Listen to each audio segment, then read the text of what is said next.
माझं मूल जेव्हा फक्त 19 दिवसाचंच होतं, I lost my husband in a car accident.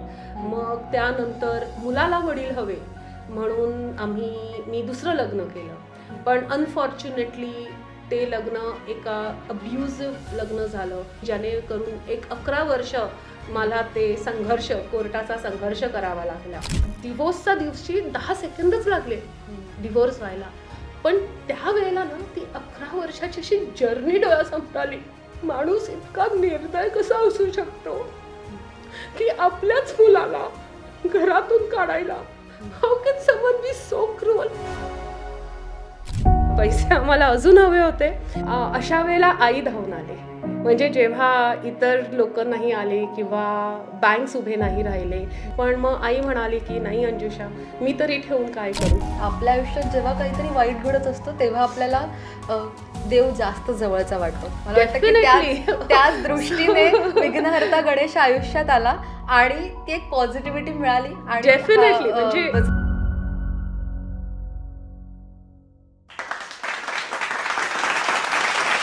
नमस्कार, मी हरिता पुराणिक आणि सखी टॉक्सच्या या पॉडकास्टमध्ये तुम्हा सगळ्यांचं खूप स्वागत आहे.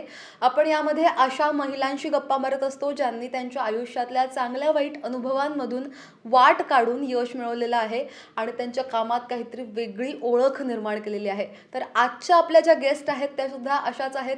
चांगल्या वाईट अनुभवांमधून, खूप स्ट्रगलमधून त्यांनी त्यांचा बिझनेस आज उभा केलेला आहे आणि फक्त भारतात नाही तर भारताच्या बाहेरसुद्धा तो पोहोचवलेला आहे. गणपतीचे दिवस आहेत, त्यामुळे या दिवसामध्ये गणपती बाप्पा, बिझनेस आणि ती व्यक्ती अशा तिघांचा सांगड घालून गप्पा मारूया.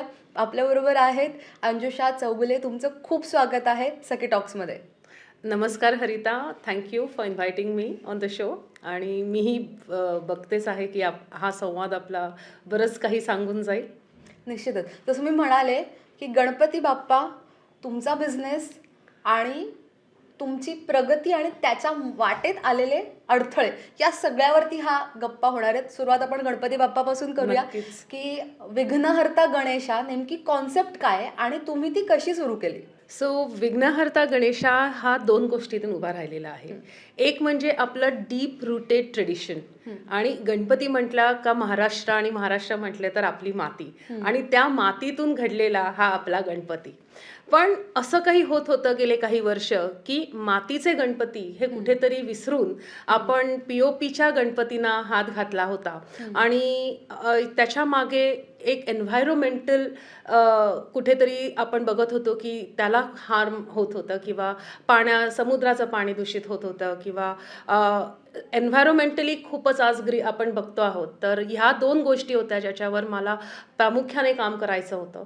पहिली म्हणजे एक आपलं डीप रूटेड ट्रेडिशन, आणि दुसरं म्हणजे sustainability, converting into green environment. आणि ह्या दोघांचा मिलाप जेव्हा होणार करायचा होता. आणि मला असं वाटतं की आज समाज किंवा आपली माणसं हे कुठेतरी विसरली होती की गणपती सेलिब्रेट करताना सुद्धा आपण दोन्ही गोष्टी एकत्र बॅलन्स करून हा सेलिब्रेशन करू शकतो. आणि त्याच्यातून विघ्नहर्ता गणेशा हा निर्माण झाला.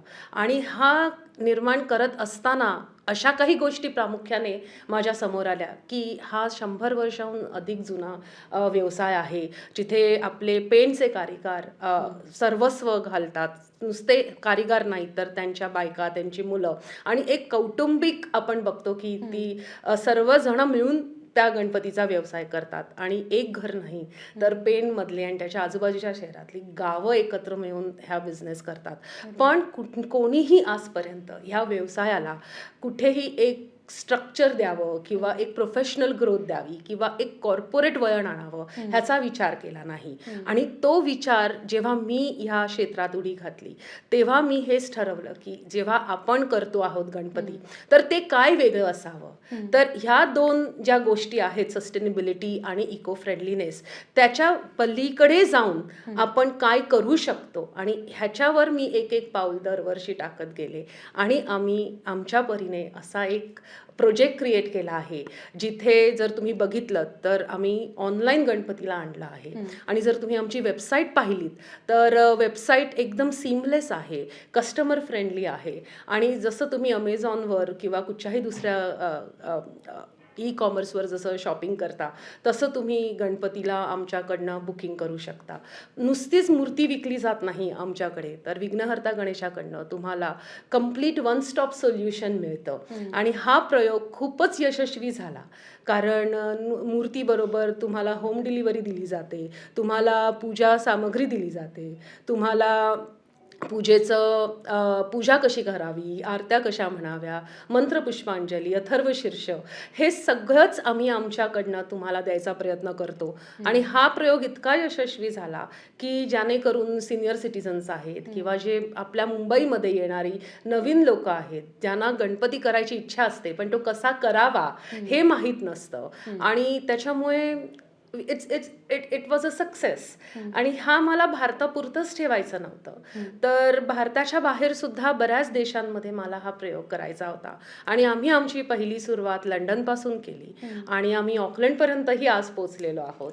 आणि देवाच्या कृपेने आणि त्याच्या आशीर्वादाने आज आम्ही लंडनमधलं खूप मोठं नाव झालो आहे. आणि हे फक्त त्याची जी आम्ही केलेली गेले काही वर्षांची सेवा आहे, आणि फक्त त्याच्यामुळे आज मी आपला हा संवाद साधते. क्या बात आहे. पण मुंबई ते लंडन बाप्पाला घेऊन जाणं निश्चितच सोपं नसणार आहे. तर हे करत असताना व्यावसायिक चॅलेंजेस कुठले कुठले आले? सुरुवात तेव्हा झाली जेव्हा त्यांना कळलं की एक बाई, एक हा मेल डॉमिनेटेड आहे, म्हणजे पुरुष प्रधान इंडस्ट्री आहे, जिथे तुम्ही बघताय की काही बायका घरातून कामं करतात पण बाहेर एकट्याने जाऊन गणपती करणं खूप कमी दिसतात. आणि त्याच्यामुळे जेव्हा मी गेले, ठरवलं की नाही आता ह्या वर्षीपासून आपण गणपती करावा. इट वॉज अ कॉलिंग, म्हणजे देवानेच मला सांगितलं की नाही तू कर. आणि त्या कॉलिंगला घेऊन मी कधीच मागे पाहिलं नाही आणि एक पाऊल टाकलं. आणि त्यानंतर तो दिवस अजूनही मला आठवतो की जशी मी कारखान्यात पोचले आणि तिकडचे कारीगार सगळे पेंट करत बसले होते आणि धो पाऊस होता, आणि मी एका छोट्याशा ह्याच्यातून बघते आत आणि त्यांना सांगते की मला असा काही करायचं आहे. एक होता की प्रश्नचिन्ह ही करू शकते का, आणि त्यानंतर हिला जमेल का. आणि हे जी म्हणतेय की ऑनलाईन नेणं किंवा गणपती फक्त ऑनलाईन विकणं, फक्त कारखान्यात, हे पॉसिबल आहे का. पण करून दाखवलं. आणि मेन चॅलेंज होतं लॉजिस्टिक, कारण आपण बघितलं तर एक गणपती दुकानातून घरी आणायला आपण किती मेहनत घेतो, पण आम्ही 125 गणपती घरपोच पोचवतो, तर आमची काय कसरत होत असेल. तर बाप्पाला मुंबईतून लंडनला नेणं हे काही नक्कीच सोपं राहिलं नसणार आहे. तर त्याच्यामध्ये काय चॅलेंजेस आले? म्हणजे पहिलं प्रथम एक मोठं चॅलेंज होतं की शाडू माती ही इतकी डेलिकेट आहे की आपण दुकानातून आपल्या घरी नेण्यासाठी इतकी काळजी घेतो, तर 300-500 मूर्त्या एका कंटेनरमधून शाडू मातीच्या परदेशी घेऊन जाणं was one of the biggest challenges, जे डोळ्यासमोर सतत येत होतं. आणि त्याच्यामुळे काय होतं की गेले बरेच वर्ष POPच्याच मूर्त्या दरवर्षी ह्या परदेशी जातात आणि त्याचं प्रमाण प्रचंड वाढलं होतं. म्हणजे मुंबईमध्ये, इंडियामध्ये जरी आपण शाडू माती करत असू, पण ट्रान्सपोर्टच्या दृष्टीने POP ही खूपच इझी मूर्ती असते, कारण ती ट्रान्सपोर्टमध्ये तुटत नाही. सो पहिली माझी हे होतं की काहीतरी सोल्युशन केलं पाहिजे. आणि आम्ही पॅकेजिंगवर काम केलं.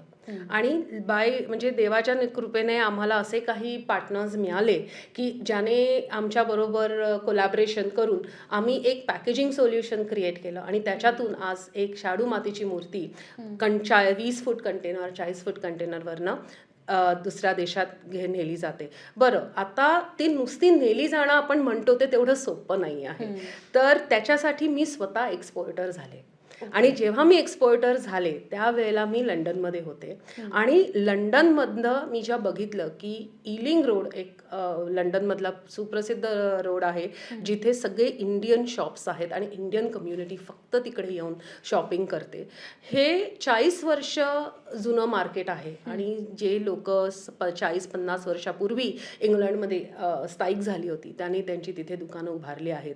मग तिथे तुम्हाला नलीज असतात, इतर वेनिसन्स असतात, सगळी मोठमोठी दुकानं आहेत आणि त्याच्यात कुठेतरी मला असं वाटलं की आपले गणपती जे शाडू मातीचे आहेत ह्यांना आपण एक जागा दिली पाहिजे आणि कुठेतरी इको फ्रेंडली हे जे आपण करतो आहोत सस्टेनेबिलिटीवर आपण जे बोलतो आहोत तिथे कुठेतरी आपण त्याला घेऊन आलं पाहिजे आणि म्हणून मी एक्सपोर्टर झाल्यानंतर सुद्धा तिथे ते संपलं नाही तर लंडनमध्ये आल्यानंतर जागा पाहिजे. बरोबर. आता जागा आणायची कुठून तर वास्तविक मराठी माणूस सतत विचार करतो की अरे लंडन हा जगातला सगळ्यात महागडा देश आहे आणि तिथे राहायचं म्हणजे पै इथे वाचवली जाते तेव्हा तिथे माणूस राहू शकतो. प्लस जर तुम्ही बघितलं टॅक्सेसच्या दृष्टीने सुद्धा 40% 45% टॅक्स भरायला लागतो. सो जेवढं कमवलं जातं तेवढंच गव्हर्नमेंटला सुद्धा परत दिलं जातं. सो युज्युअली मानसिकता मराठी माणसाची अशी आहे की आपण घरातूनच बिझनेस करू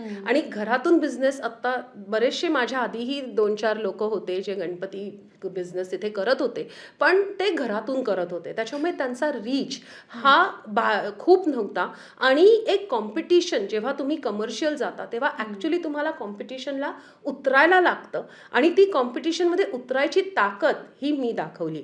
सो पहिल्या वर्षी आम्ही ठरवलं की नाही मराठी माणसाने ह्या इलिंग रोडवर एक मोठं मॉलमध्ये आपलं दुकान एस्टॅब्लिश केलं पाहिजे आणि म्हणून मी त्यांना अप्रोच झाले. तिकडे एक ट्रेडर वेमली नावाचा मॉल आहे आणि त्यांना कन्व्हिन्स केलं की प्लीज तुम्ही मला ही जागा द्या आणि आम्ही इथे आमचा एक पॉपअप स्टुडिओ उभा करतो.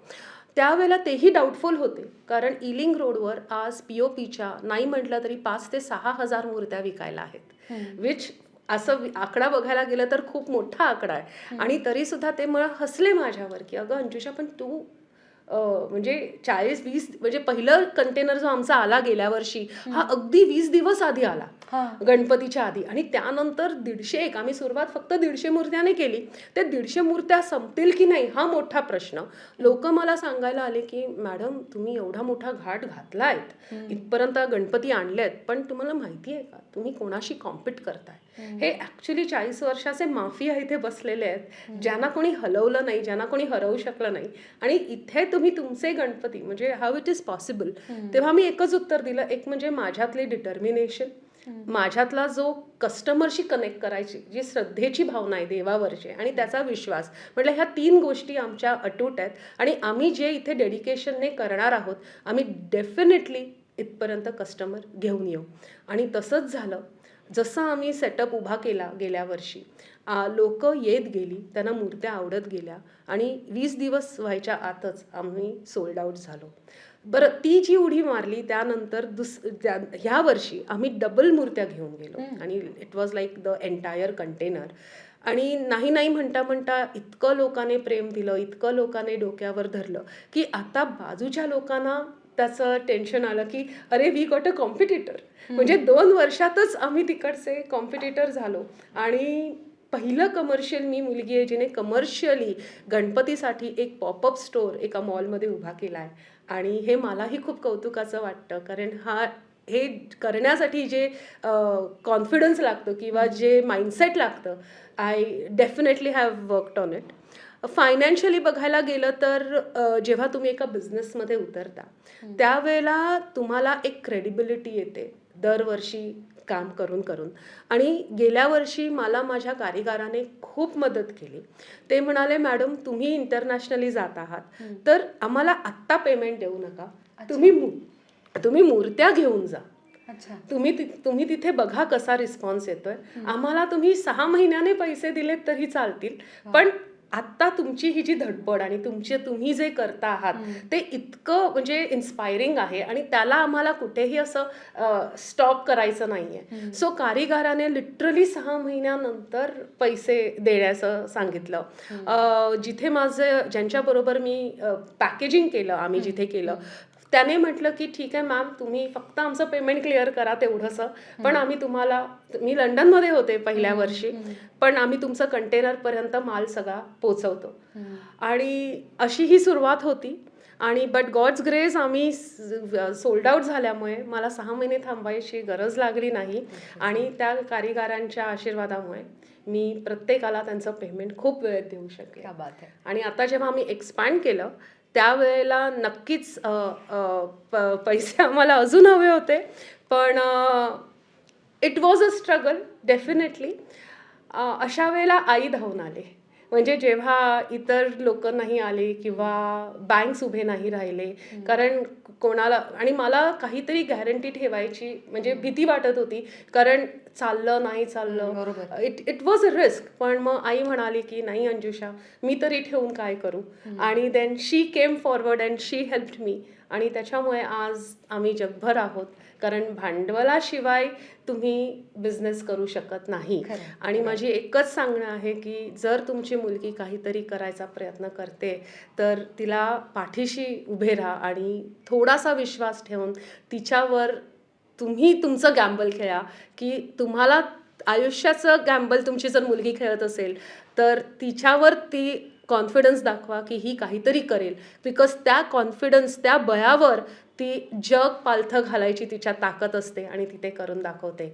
आणि माझ्या आईने ते माझ्यावर दाखवलं आणि म्हणून मी तिची खूपच ऋणी आहे की जेव्हा कोणाकडनंच साथ मिळत नव्हती तेव्हा आईने तिचे सेविंग्स मला दिले की अंजुषा तू कर, मला तुझ्यावर विश्वास आहे. नक्कीच. शेवटचा प्रश्न विचारते. 3 वेगवेगळे टप्पे मला तुमच्या आत्ताच्या बोलण्यातून जाणवले, की शिक्षण झालेलं होतं इंजिनिअरिंगमध्ये. त्यानंतर तुम्ही महिलांसाठी सुद्धा काम केलं. गणपतीसाठी सुद्धा आता तुम्ही काम करताय. तर ह्या 3 टप्पे आणि त्याचं ट्रान्झिशन पिरियड हे सगळं कसं मॅनेज केलं? जेव्हा मी आज मागे वळून बघते तर मला दिसतं की at a age of 23 I was a widow. At a age of 30 I was separated. At the age of 32, I was a victim of domestic violence. At the age of 42, I was I was a divorce, like I divorced. And from an age of 23 to till today, I am a single mother. So हे जे सगळं journey होती, ह्या जर्नीत कुठेही म्हणजे मी म्हटलं ना की एक्सपिरियन्स एवढा मिळाला की दरवेळेला दर 10 म्हणजे माझं हे ऑब्झर्वेशन होतं की एव्हरी डेकेड आयुष्य एक नवीन चॅलेंज माझ्यासमोर उभं करते. तर 22 वर्षाची झाले त्यावेळेला त्याने एक वेगळं चॅलेंज केलं, ज्या वेळेला मला त्याने व्हिडिओ बनवलं. आय वॉज अनफॉर्च्युनेट होतं, but you have to talk issues like this so that woman who face challenges like me, त्यांना कळतं की ठीक आहे प्रसंग आले, पण रडत बसणं किंवा आई वडिलांकडे जाऊन राहणं किंवा नाही, take life in your hands. आणि म्हणून मग मी त्यानंतर बिझनेस मुलांकडे लक्ष दिलं, कारण त्यावेळेला माझी दोन्ही मुलं लहान होती आणि माय प्रायोरिटी वॉज माय किड्स. आणि आज ते इतकी सुंदर, म्हणजे they are one of the most responsible boys आणि एवढे जेंटलमन आहेत की आज मी तुमच्यासाठी मुंबईमध्ये बसले आहे गणपती करायला, तर आज लंडनमधला जो आमचा एवढा मोठा स्टुडिओ आहे जो मी क्रिएट केलेला, आज ती दोघी मुलं आर्य आणि शालीन, ते आर हार्डली 21 आणि 18, पण दोघांनी मिळून अख्खा स्टुडिओ आणि बिझनेस मॅनेज केला आहे. आणि हे आज माझ्यासाठी कौतुकाचं आहे, कारण जे मी त्यांच्या म्हणजे ज्या पद्धतीने मी त्यांना वाढवलेलं आहे ते त्यांच्या आज ते त्याने डिलिव्हर करतायत त्याच्यातून दिसतं. So as my first decade I was a mother. My second decade I chose की झालं की आता आयुष्यात आपण सगळ्यांची सेवा केली, नवऱ्याची केली, सासू सासऱ्यांची केली, मित्र मैत्रिणी सगळ्यांचं केलं, पण आपल्या आयुष्यात काय मिळालं? काहीच नाही. So I chose to do something which I like. आणि म्हणून मी क्रिएटिव्ह इंडस्ट्रीमध्ये माझं पाऊल टाकलं. I really wanted, I became a writer, I became an artist, मी प्रोड्युसर झाले, मी एक शॉर्ट फिल्म डिरेक्ट केला, त्याला अवॉर्ड्स मिळाले. आणि डाऊन द लाईन एक जर्नी अशी रिअलाईज झाली की अंजुषा हे यश तुला जे हवं आहे प्रॉबब्ली ह्या इंडस्ट्रीत नाही आहे. आणि तोपर्यंत माझ्या मोठ्या मुलाने इंडस्ट्रीमध्ये पदार्पण केलं होतं आणि मला नको हवं होतं की माझ्या हार्डशिप्स किंवा just because I is not a successful entity in the film industry it should fall on him. म्हणून मग मी बॅकफूटवर आले आणि विचार केला की नाही, I have to create my own niche and probably I am a much better business woman than a creative person. Creativity तर आपल्या अंगातून किंवा आपल्या ह्याच्यात जात नाही, बिकॉज इट इज गिफ्टेड. आणि मला हेही माहिती आहे की उद्या माझा मुलगा जेव्हा प्रोड्युसर होईल he will definitely produce a feature which I want to direct. तर ते झाला. त्यानंतर थर्ड हे होतं की आम्हाला आता एक दिवस असा आला, म्हणजे बघा तुम्ही इन्स्पायर होता का, ज्या वेळेला मी सेटलमेंट केलं आणि मला माझं घर परत करायचं होतं आणि माझ्यासमोर फक्त 90 डेज दिले होते. म्हणजे ज्या वेळेला तुम्ही सेटलमेंट करता आणि तुमचं सर्वस्व देता परत, ज्याच्यासाठी तुम्ही 11 वर्ष लढलात, त्यावेळेला माझ्यासमोर फक्त 90 डेज होते. त्याने म्हटलं की मला 90 डेज, मी 6 महिने मागत होते. म्हटलं मुलं इथे 18 वर्ष राहिली आहेत ह्या घरात, तर त्यांना इकडनं दुसरीकडे सेटल करायला, कारण मी सहन करू शकते, पण मुलांवर होणारा ट्रॉमा असतो ना, तो डिफिकल्ट आहे. मुलं बोलून नाही दाखवत, पण कुठेतरी त्याने जे पाहिलेलं आहे आईवडिलांच्या भांडणांमध्ये, ते खूप मनावर त्यांच्या परिणाम करून जातं.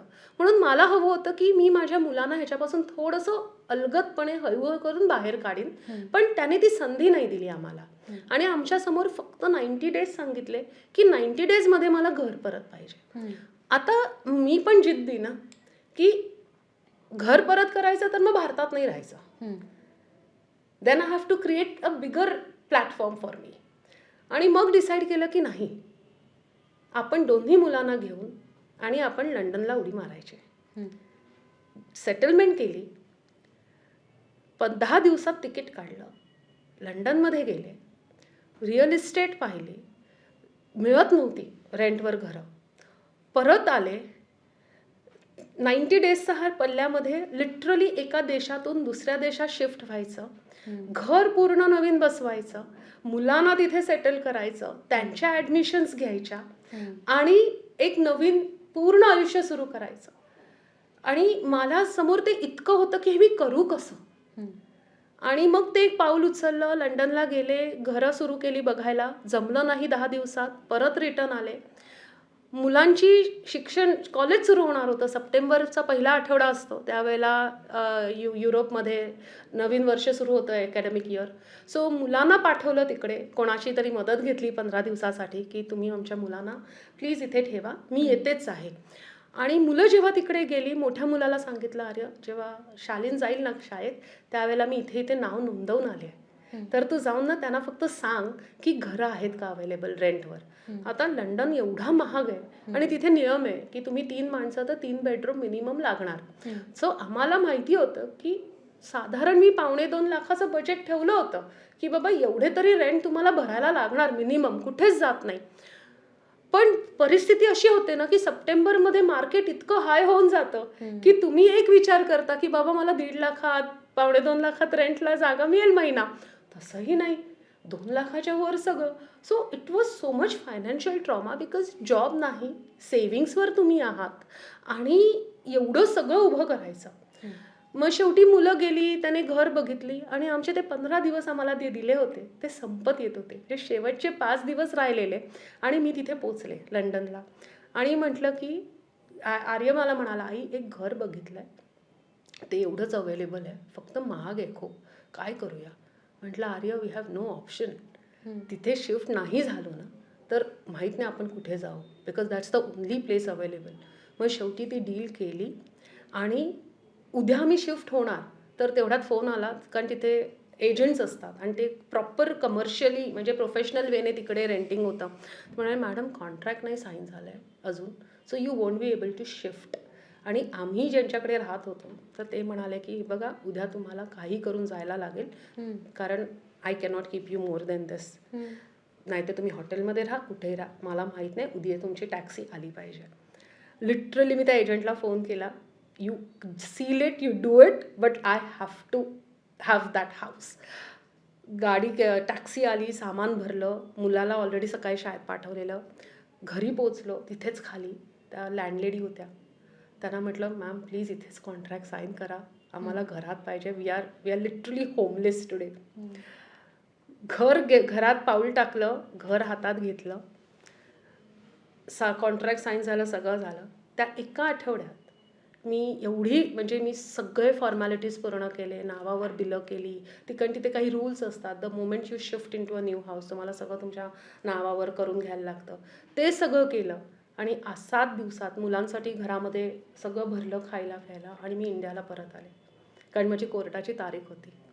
मी कोर्टात आले त्या दिवशी द ऑपोजिट पार्टी सेड की आम्हाला पुढच्या 10 दिवसात डिवोर्स पाहिजे. म्हणजे मला ते 90 डेज पण मिळाले नाहीत. म्हणजे लिटरली 60 डेजची ती जर्नी झाली. आणि म्हणाले की मग जज साहेब पण शेवटी कंटाळले. मला म्हणाले अहो तुम्ही प्लीज नेक्स्ट, कारण हे खूप चाललंय आता. तर 10 दिवसात कधी देणार डिवोर्स सांगा, तुम्ही घर परत कधी करणार. तर 10 दिवस पुढच्या ह्या तारखेला देणार. म्हटलं सर दिलं. लिटरली मी घरी आले, पॅकर्स अँड मूव्हर्सना बोलवलं, आईबाबांना सांगितलं आई बाबा तुम्ही ना फक्त मी सांगते तेवढं रिकामी करून ठेवा. घरात आले, जेवढं माझ्याकडे 18 वर्ष एक बाई होती, अक्षरशः माझ्या मैत्रिणीसारखी झाली. तिला म्हटलं तुला ह्या घरातलं काय हवंय नको ते घेऊन जा, कोणाला बोलव सगळं घेऊन जा. माझ्यासाठी ज्या इम्पॉर्टंट गोष्टी होत्या त्या घेतल्या. आईच्या घरी जाऊन माझ्या रूममध्ये कपाटात होतं तेवढंच आम्ही ठेवलं आणि 10 दिवसात त्याला ते घर परत केलं. ह्या जर्नीमध्ये मला एवढंच सांभाळायचं होतं की माझ्या मुलांना ते ज्या घरात राहत आहेत त्या घरातून त्यांना त्यांच्या वडिलांनी काढलं हे कुठेही त्यांना जाणीव करून मला द्यायची नव्हती. आणि म्हणून मी आधी लंडनला घर घेतलं, तिथे त्यांना सेटल केलं, मग इंडियामध्ये परत येऊन मग मी माझं घर त्या माणसांना परत दिलं. पण ही एवढी इमोशनल होतं ना की तो डिवोर्सच्या दिवशी 10 सेकंदच लागले डिवोर्स व्हायला. पण त्यावेळेला ना ती 11 वर्षाची अशी जर्नी डोळ्यासमोर आली की माणूस इतका निर्दय कसा असू शकतो की आपल्याच मुलाला घरातून काढायला. How can someone be so cruel. आणि बिकॉज आपण आई आहोत ना, तर आईला ना ते दिसतं मूल कशातून जाईल. आणि मी त्यांना जेवढं जपलंय आय थिंक म्हणूनच त्यांना पण माझी तेवढीच काळजी आहे. आणि ते माझ्यासाठी बिझनेससाठी सर्वस्व देतात. म्हणजे आज जरी मी इकडे असले तरी ते म्हणतात आई तू कर बिझनेस. सो आज मला इन्व्हेस्टर नाही, मला जगाने सपोर्ट नाही केला, तर माझे 2 मुलं आहेत ना I think they are my pillars. आणि ही जर्नी इतकी इन्स्पायरिंग आहे की आम्ही एवढंच म्हटलं की आपण लंडनला जाऊ आणि शून्यातून सुरुवात करू. सो लिटरली आम्ही सगळं पणाला लावलं आणि वी बिकेम 0. पण आमच्या तिघांमध्ये जी जिद्द आणि डिटर्मिनेशन होता ना, आम्ही शून्यातून काही नसताना आम्ही लंडनमध्ये एक नवीन आयुष्य सुरू केलं, नवीन नोकरी शोधली, 2 मुलाने शिकत असताना नोकऱ्या केल्या, आम्ही 2 जॉब्स करायचो आणि गणपतीचा एक्सपोर्टर सुद्धा झालो.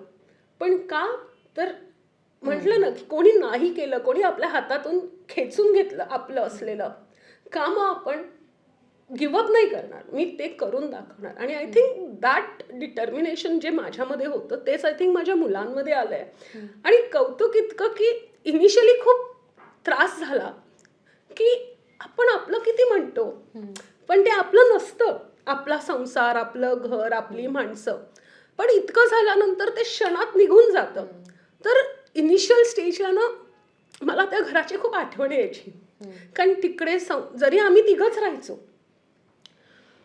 आणि त्याच्यात सगळं आम्ही उभं केलं होतं आमचं विश्व. आणि one fine day we just gave it up for our own future, आमच्या आयुष्याच्या पीससाठी, कामनेससाठी. आणि अजून काहीतरी आम्हाला अचीव्ह करायचं आहे. आणि माझ्यामध्ये ती जिद्द होती की मला इंटरनॅशनल बिझनेस वुमन व्हायचं आहे, ती एक जिद्द होती. आणि गणपती होता बरोबर, सो आम्ही ते केलं. पण त्यावेळेला शालीन बोलून गेला, माझा धाकटा मुलगा, आई तुला ते घर इतकं यू आर सो अटॅच ना, आई मी तुला ते घर त्याच्याकडून विकत घेऊन देईन. What is more grateful than, म्हणजे मी अजून काय मागू. म्हणजे मला नको ते, बिकॉज दॅट्स माय पास्ट. जसं मी म्हटलं मगाशी सुद्धा की आता पास्टवर इतकं रडून झालं आहे की आता आय मूव्ड ऑन. मग आता मला पास्ट काही नको, पण मुलाचे ते 3 शब्द ना की आई मी तुला ते घर परत घेऊन देईन, I think that gave me so much. मी नाही, I raised my boys and they are amaze. म्हणजे जेव्हा एक माणूस तुमच्या आयुष्यामध्ये इतके वाईट प्रसंग आणि इतके वाईट उदाहरणं देऊ शकतो, तिथेच 2 मुलं आहेत जे आयुष्य जर तुम्ही त्यांना व्यवस्थित वळणाने वाढवलं तर I think there is no better than Arya Shaleen. आणि आज लंडनमध्ये सुद्धा लोक त्यांचं कौतुक करतात. हू एव्हर सीज देम ते म्हणतात these are gem of a boys. So single mom ही खूप छान मुलांना वाढवते. तर जर तुम्हाला माझ्यासारख्याच बऱ्याच सिंगल मॉम दिसतील तर त्यांना प्रोत्साहन द्या. आणि प्रत्येक बाईची जर्नी असते. जस्ट बिकॉज बाई फोटो सुंदर टाकते किंवा हसरा चेहरा ठेवते, that does not mean that she is not going through pain and hardships and emotional trauma. प्रत्येकाचं संघर्ष किंवा डिफिकल्टीज दाखवायची पद्धत ना खूप वेगळी असते. आणि मला नको आहे की लोकांनी माझी कीव करावी किंवा मला दयामाया दाखवावी, पण मला असं हवं आहे की लोकांनी अंजुशावर बँक करावं की नाही, अंजुशाच्या ह्या क्वालिटीमुळे मी तिच्याशी बिझनेस करणार आहे, तिच्या ह्या जिद्दीमुळे मी तिच्याशी बिझनेस करणार आहे. नॉट बिकॉज की मी सिंगल मॉम आहे, की माझ्या हुशारीसाठी माझ्याबरोबर कोलॅबरेट करा, माझ्यामधल्या ज्या एंटरप्रेनरशिप्स क्वालिटीज आहेत त्याच्याशी कोलॅबरेट करा. आणि मी ज्या जगासमोर आणलंय किंवा जे मी क्वालिटीज दाखवते त्याच्यासाठी कोलॅबरेट करा, but not because of my weakness or because of my hardships or because मी ह्या फेजमधनं गेले. आणि थँक्यू ह्या ऑपॉर्च्युनिटीसाठी. कारण कधी कधी लोकांना फक्त पेरिफरी दिसते, पण म्हणतात ना आईसबर्गच्या खाली काय गेलंय ते लिटरली ते एक सत्य आहे. कारण ते आज बघायला गेलं तर सगळ्यांना वाटेल अरे वा काय छान आयुष्य जगते ही लंडनमध्ये. पण 90 डेजमध्ये जेव्हा तुम्हाला देश सोडायला लागतो आणि दुसऱ्या देशामध्ये जाऊन जेव्हा तुम्ही घर पूर्णपणे शून्यातून उभं करता, so it was a question mark. आणि जसं आपण म्हणतो की आपल्या आयुष्यात जेव्हा काहीतरी वाईट घडत असतं तेव्हा आपल्याला देव जास्त जवळचा वाटतो. मला वाटतं की त्याच दृष्टीने विघ्नहर्ता गणेश आयुष्यात आला आणि ती एक पॉझिटिव्हिटी मिळाली आणि डेफिनेटली म्हणजे बिझनेस सुद्धा सुरू झाला. येस, म्हणजे मी म्हटलं ना की वुमन एम्पॉवरमेंट झालं माझ्या अब्युझिव्ह जे मी पाहिलं आयुष्यात त्याच्यातून. आणि गणपती म्हणजे लहानपणापासून त्याच्यावर प्रचंड प्रेम आणि त्याला दरवेळेला सांगायचे की तू आहेस तू आहेस, तू फक्त राहा, मी पुढे जाईन.